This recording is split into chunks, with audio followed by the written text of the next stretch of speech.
दोस्तों, एक बार की बात है। महात्मा बुद्ध एक गांव से होकर गुजर रहे थे।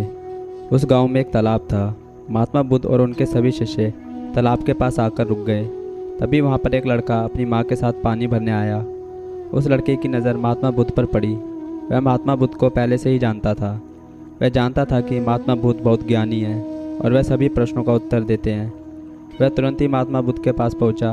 उसने महात्मा बुद्ध को प्रणाम किया और कहा, बुद्ध, मैं अपने जीवन में बहुत कुछ बड़ा करना चाहता हूँ, लेकिन जब भी मैं कुछ करना चाहता हूँ तो वह मुझसे संपूर्ण तरह से नहीं हो पाता। मुझे तो कुछ समझ में ही नहीं आता कि आखिर मैं क्या गलती कर रहा हूँ। इसलिए मैं आज आपसे यही प्रश्न पूछने आया हूँ कि लक्ष्य को पाने के लिए ऐसी कौन सी कठिनाइयाँ हैं जो हमें पार करनी होगी। महात्मा बुद्ध उस लड़के को देखकर मुस्कुराने लगे और उस लड़के से कहते हैं, जब तक तुम अपने लक्ष्य की ओर कदम नहीं बढ़ाओगे तब तक सफलता से जुड़ा हुआ हर एक प्रश्न, हर एक उत्तर अधूरा है। महात्मा बुद्ध इतना कहकर अपने सभी शिष्यों के साथ वहाँ से आगे की ओर चल पड़े। वह लड़का भी अपनी माँ के साथ वापस अपने घर लौट आया। अगले दिन जब वह लड़का अपनी माँ के साथ वापस उस तालाब पर पानी भरने आया तो उसने देखा कि तालाब में जो कमल की केवल कलियाँ थीं, आज वह पूरी तरह से खिल चुकी हैं और पूरे के पूरे तालाब में केवल कमल के फूल ही नज़र आ रहे हैं। उस लड़के की माँ को अपनी आंखों पर यकीन नहीं हो रहा था। उस पर उसकी माँ कहती है, बेमौसम इतने सारे फूल एक साथ खिलना, ऐसी घटना तो मैंने आज तक नहीं सुनी। ऐसा अवश्य ही महात्मा बुद्ध के यहाँ पर आने के कारण हुआ है, अर्थात यह उनका ही प्रभाव है। यह सुन वो लड़का सोच में पड़ गया।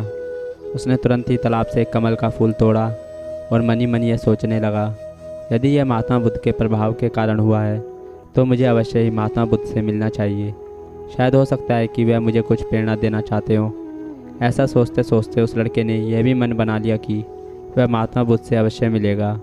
और साथ ही उसके मन में महात्मा बुद्ध की वह आवाज़ गूंज रही थी कि जब तक तुम लक्ष्य की ओर कदम नहीं बढ़ाओगे तब तक सफलता से जुड़ा हर प्रश्न, हर उत्तर अधूरा है। तभी उस लड़के ने वह कमल का फूल एक छोटे से मटके में रख लिया और उसने मनी मन यह मन बना लिया कि वह महात्मा बुद्ध से मिलकर रहेगा और उसके मन में जो भी प्रश्न हैं वह उनसे उनके उत्तर जानकर रहेगा। उस लड़के ने तुरंत ही अपनी माँ से कहा, माँ, मैं महात्मा बुद्ध से मिलने जा रहा हूँ। वह अभी तक बहुत आगे नहीं निकले होंगे। यदि मैं जल्दी जल्दी चलूँगा तो एक दिन मैं उन तक पहुँच ही जाऊँगा और फिर एक दो दिन में मिलकर मैं वापस घर लौट आऊँगा। उसकी माँ ने उसे समझाने की बहुत कोशिश की, लेकिन वो लड़का नहीं माना। वह तुरंत सफ़र की ओर निकल पड़ा। वह मार्ग पर तेज़ी से आगे बढ़ रहा था। जल्दी जल्दी चलते हुए उसने बहुत कम समय में अपना गाँव पार कर लिया, लेकिन अब इसी कारण वह थकने भी लगा था और उसकी रफ्तार भी धीमी पड़ रही थी। उस लड़के का जोश भी ख़त्म होता जा रहा था। धीरे धीरे चलते चलते वह जंगल के रास्ते आ पहुंचा और जंगल को देखकर उसके मन में एक डर उत्पन्न हुआ। उसने सोचा कि मैंने आज तक कभी जंगल पार नहीं की है और इस जंगल में तो कई जंगली जानवर भी हैं। यदि मैं रास्ता भटक गया तो मैं महात्मा बुद्ध तक कभी नहीं पहुंच पाऊंगा और यदि मैं किसी गलत रास्ते पर चला गया तो मुझे कम से कम 2 दिन और लगेंगे महात्मा बुद्ध तक पहुँचने के लिए। और यदि वह मुझसे आगे निकल गए तो मुझे बाकी रास्ते का भी पता नहीं चल पाएगा और फिर मैं उनसे कभी नहीं मिल पाऊंगा। वह लड़का इसी सोच विचार में पड़ा हुआ था कि तभी उसने देखा उसी रास्ते से घुड़सवार आ रहा है। लड़के ने उस घुड़सवार से कहा, भाई, मुझे जंगल पार करवा दीजिए। मुझे महात्मा बुद्ध से मिलना है। मुझे एक कमल उन्हें देना है। क्या आप मुझे जंगल पार करवा सकते हैं? इस पर सवार कहता है, बेटा देखो, मैं तुम्हें ले जा तो नहीं सकता, लेकिन मैं तुम्हारी मदद ज़रूर कर सकता हूँ। यदि तुम चाहो तो यह कमल वाला मटका मुझे दे दो, मैं इसे महात्मा बुद्ध तक पहुंचा दूंगा। उस घुड़सवार की यह बात सुनकर वह लड़का एक बार फिर से सोच विचार में पड़ गया और सोचने लगा, यदि मैं पैदल जाऊंगा तो मुझे बहुत समय लग जाएगा और पता नहीं कि मैं महात्मा बुद्ध तक पहुंच भी पाऊं या नहीं। अगर मैं ये कमल वाला मटका घुड़सवार को दे देता हूँ तो ये घुड़सवार घोड़े से बहुत जल्दी महात्मा बुद्ध तक पहुँच जाएगा और उन्हें यह कमल ज़रूर दे देगा। इससे मेरा काम भी आसान हो जाएगा और मेरा काम बहुत जल्दी पूरा भी हो जाएगा। काफ़ी कुछ सोच विचार करने के बाद उसने तय किया कि वह एक कमल का फूल उस घुड़सवार को दे देगा। यह सोचकर उस मटके को उस घुड़सवार को थमाने ही वाला था कि तभी उसे याद आया कि इस कमल के पीछे उसका क्या उद्देश्य है। वह किस मकसद से इस कमल को महात्मा बुद्ध के पास ले जा रहा था। तभी उस लड़के के मन में एक और विचार उत्पन्न हुआ, यदि मैं इस कमल को लेकर महात्मा बुद्ध तक नहीं पहुँचा तो फिर मेरा जो प्रश्न है मैं उनके उत्तर कैसे जान पाऊंगा। और हो सकता है कि मुझे मेरे जीवन में बस यही एक मौका मिला हो जिसमें मैं महात्मा बुद्ध से मिल सकता हूँ और अपने सभी प्रश्नों के उत्तर पा सकता हूँ। हो सकता है कि दोबारा मुझे ये अवसर ना मिले। इसलिए मैं ये मटका नहीं दूंगा। मैं इसे स्वयं ही महात्मा बुद्ध तक पहुंचाऊंगा। काफ़ी कुछ सोच विचार करने के बाद उसने घुड़सवार से कहा, देखिए ये मटका तो मैं खुद ही उन तक पहुंचाऊंगा, क्योंकि मेरा उनसे मिलना बहुत ज़रूरी है। मेरे मन में कई प्रश्न हैं जो मैं उनसे जानना चाहता हूँ, इसलिए ये फूल मैं ही उन्हें दूंगा। इसलिए कृपया करके मुझे जंगल से बाहर निकलने का रास्ता बता दीजिए, मैं स्वयं ही चला जाऊंगा। इस पर घुड़सवार ने उस लड़के को जंगल से बाहर निकलने का रास्ता बता दिया और उस मार्ग पर आगे की ओर बढ़ चला। वह जल्दी जल्दी मार्ग में आगे बढ़ रहा था और देखते ही देखते शाम का वक्त भी हो गया। तभी उस लड़के के मन में एक और विचार उत्पन्न हुआ और वह यह सोचने लगा, यदि शाम के वक्त मैं इस जंगल में भटक गया तो मेरा क्या होगा, मैं महात्मा बुद्ध तक कैसे पहुंच पाऊंगा, और अगर मैं उनसे नहीं मिल पाया तो मेरी यात्रा बेकार हो जाएगी। इससे तो अच्छा होता कि मैं उस घुड़सवार को ही यह मटका दे देता, वह उसे महात्मा बुद्ध तक अवश्य पहुंचा देता। मुझे तो घर लौट जाना चाहिए था, यही मेरे लिए बेहतर होता। इस प्रकार उस लड़के के मन में तरह तरह के विचार उत्पन्न हो रहे थे।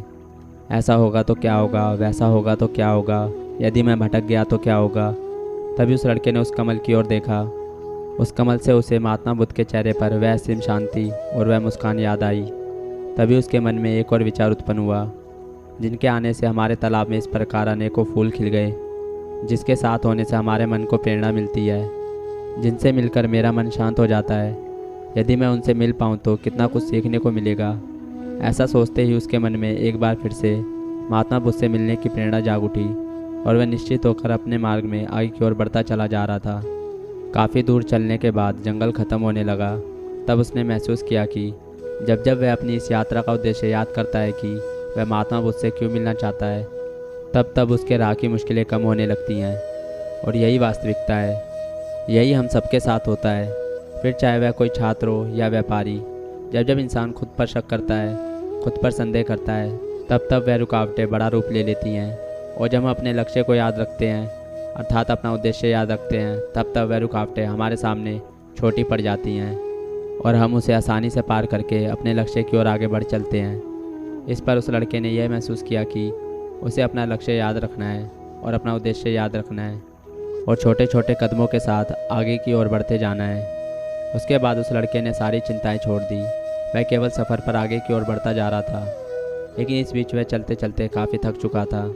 और जैसे ही उसने जंगल पार किया, उसे एक छोटी सी कुटिया नज़र आई। वहाँ पर एक सुंदर स्त्री रहती थी। लड़का काफ़ी थक चुका था और उसे बहुत ज़ोरों से प्यास लगी थी। वो लड़का उस कुटिया में गया। वहाँ पर उसने उस स्त्री से पानी मांगा। उस स्त्री ने उस लड़के को पानी पिलाया। तभी वह स्त्री उस लड़के से कहती है, आखिर तुम यहाँ क्या कर रहे हो। उस लड़के ने बताया, मैं महात्मा बुद्ध से मिलना चाहता हूँ। मेरे मन में कुछ प्रश्न हैं और मैं उन प्रश्नों का उत्तर जानना चाहता हूँ, और मेरे पास केवल यही एक अवसर है, इसलिए मुझे उनसे मिलना है। वह लड़का उसी तरह से अपनी बातें कर रहा था। उधर दूसरी तरफ उस स्त्री के मन में उस लड़के के प्रति प्रेम जाग रहा था। वह स्त्री उस लड़के को पसंद करने लगी थी। वह लड़की उस लड़के को रोकना चाहती थी। वह उससे कहती है, आज की रात तुम यहीं रुक जाओ, वैसे भी शाम होने को है और बहुत जल्दी रात भी हो जाएगी, ऐसे में तुम कहाँ जाओगे। इससे अच्छा है आज तुम यहीं पर रुक जाओ।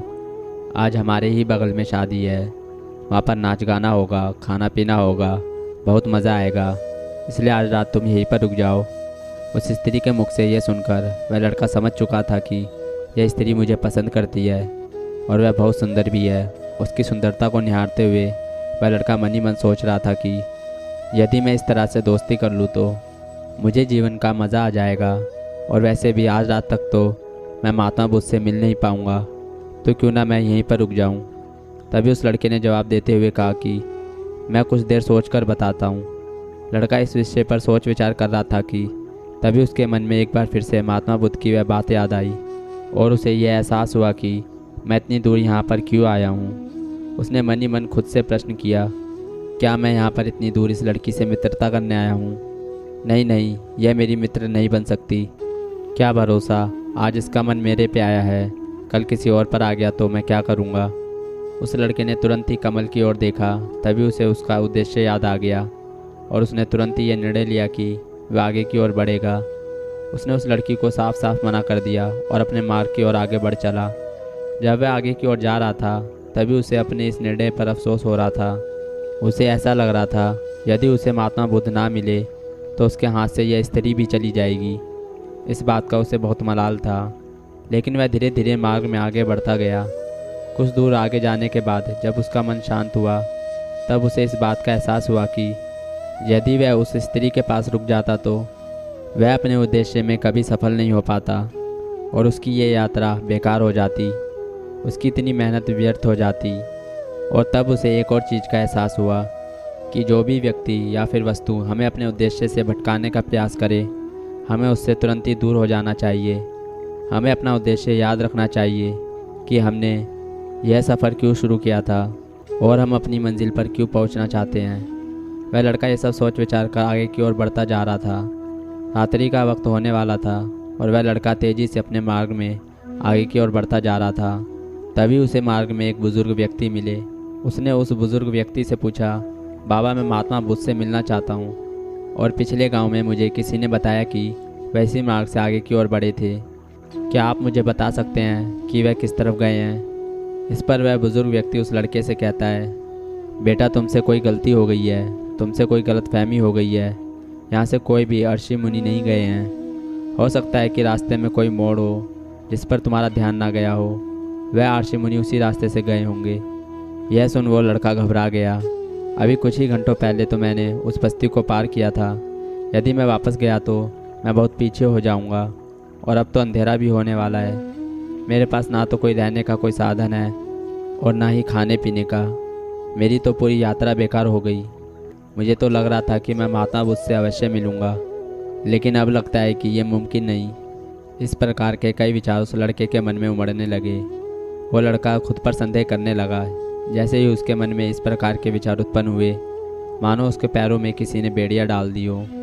वह बार बार केवल एक ही बात सोच रहा था कि आखिर वह मुझे क्यों नहीं दिखाई दिया। मैं बार बार एक ही गलती क्यों करता हूँ? मुझसे इतनी बड़ी गलती कैसे हो गई? यह सोचकर वह लड़का सर पकड़कर वहीं पर बैठ गया। कुछ देर तक उसे कुछ भी समझ नहीं आ रहा था। तभी उसे उसकी माँ की बात याद आई। उसकी माँ ने उस लड़के से कहा था, बेटा हर गलती में सीख छुपी होती है जो हमारे जीवन को और भी बेहतर बनाती है। यह बात उसे याद आते ही उसका मन शांत होने लगा और देखते देखते ही उसका मन पूरी तरह से शांत हो चुका था। और वह लड़का बार बार अपने मन में अब एक ही बात दोहरा रहा था कि हर गलती में सीख छुपी हुई होती है और वह हमें और बेहतर बनाती है। उसने अपनी गलती को स्वीकार किया और वह कहने लगा, हाँ मुझसे गलती हुई है। मैं जल्दबाजी में बिना सोचे समझे बस मार्ग में आगे की ओर बढ़ता जा रहा था। जैसे जैसे लोगों ने कहा मैं उसी तरह से आगे की ओर बढ़ता चला गया। उसकी गलती स्वीकारते ही उसका मन पूरी तरह से शांत हो गया। उसकी निराशा अब आशा में बदल चुकी थी। वह एक पेड़ के नीचे बैठा हुआ था। तभी उसने देखा कि कुछ जानवर नदी से पानी पी रहे थे। यह सब देख उस लड़के को याद आया कि जब वह पहली बार महात्मा बुद्ध से मिला था तब पानी के पास ही मिला था और महात्मा बुद्ध के साथ उनके कई शिष्य भी थे, तो उन्हें पानी की आवश्यकता जरूर पड़ेगी। इस बात पर उस लड़के को तुरंत यह समझ में आ गया कि महात्मा बुद्ध भी उसी रास्ते से भ्रमण कर रहे होंगे जिस रास्ते पर पानी होगा।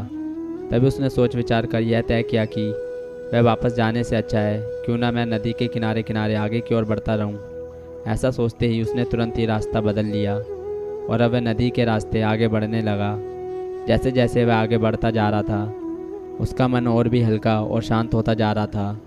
तब उसने अनुभव किया कि जब मन बहुत शांत होता है तो हमारा मन बहुत हल्का हो जाता है और जल्दबाजी नहीं करता और ना ही किसी में या खुद में कोई कमी निकालता है।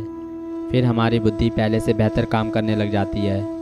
तब उस लड़के ने इस बात का भी अनुभव किया कि खुद से शिकायत करना एक बहुत बड़ी कमी है जो हमें दुख की ओर ले जाती है। चलते चलते लड़के के मन में विचार आया, यदि मैं अपने गांव में ही रुक जाता तो ये सारे अनुभव मैं कभी प्राप्त नहीं कर पाता। ऐसा सोचते सोचते वो मार्ग में आगे की ओर बढ़ रहा था। तभी उसे महात्मा बुद्ध के कुछ शिष्य नजर आए और उन्हें देखकर वो लड़का बहुत प्रसन्न हुआ।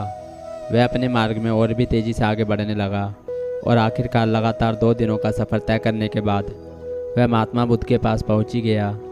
वह तुरंत ही महात्मा बुद्ध के पास पहुंचा। उसने महात्मा बुद्ध को प्रणाम किया और उन्हें वह कमल का फूल भेंट कर दिया। इससे पहले वह लड़का कुछ कहता तभी महात्मा बुद्ध ने कहा, बहुत सुंदर, यह कमल पूरी तरह से खिल चुका है।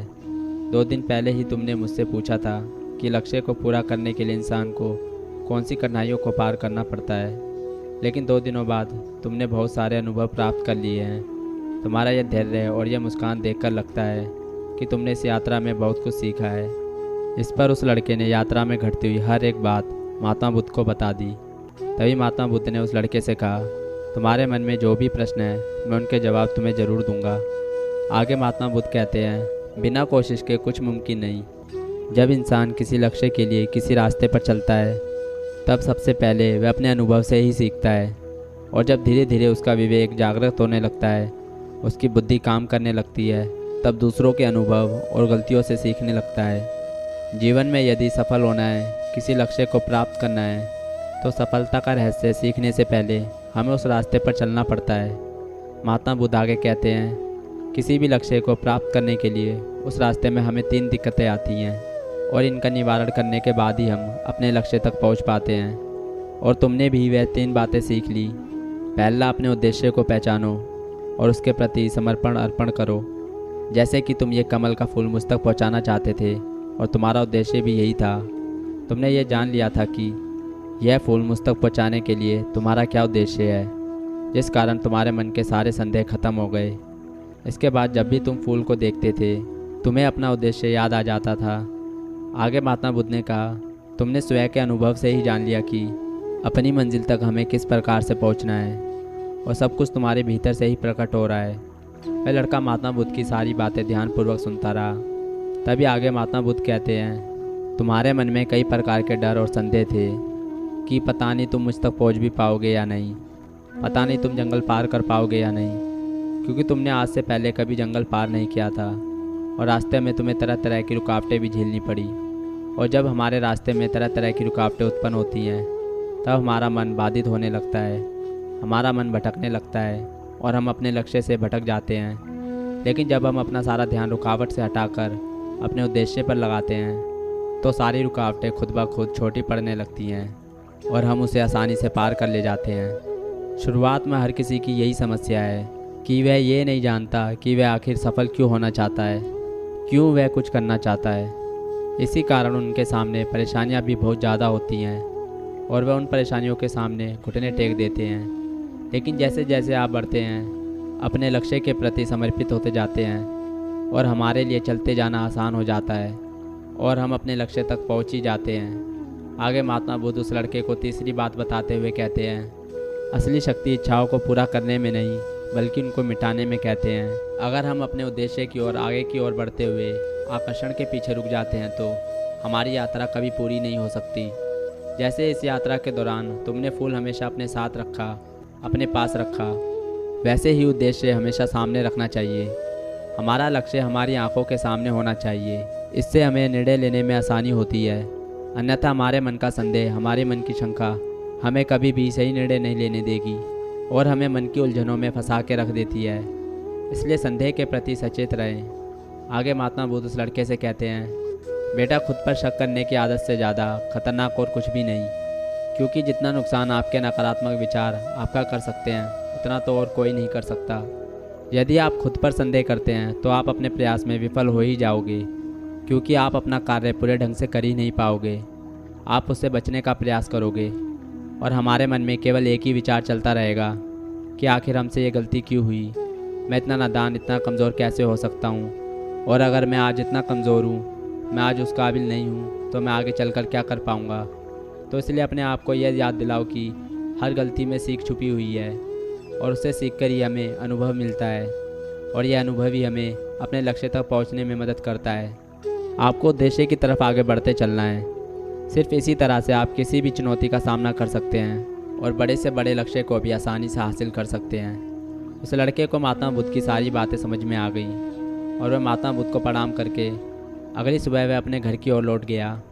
दोस्तों, आपने आज इस वीडियो से क्या सीखा कमेंट करके ज़रूर बताएं। इसी के साथ मुझे उम्मीद है कि आपको आज की वीडियो पसंद आई होगी। चैनल को सब्सक्राइब करना और शेयर करना वीडियो को ना भूलें।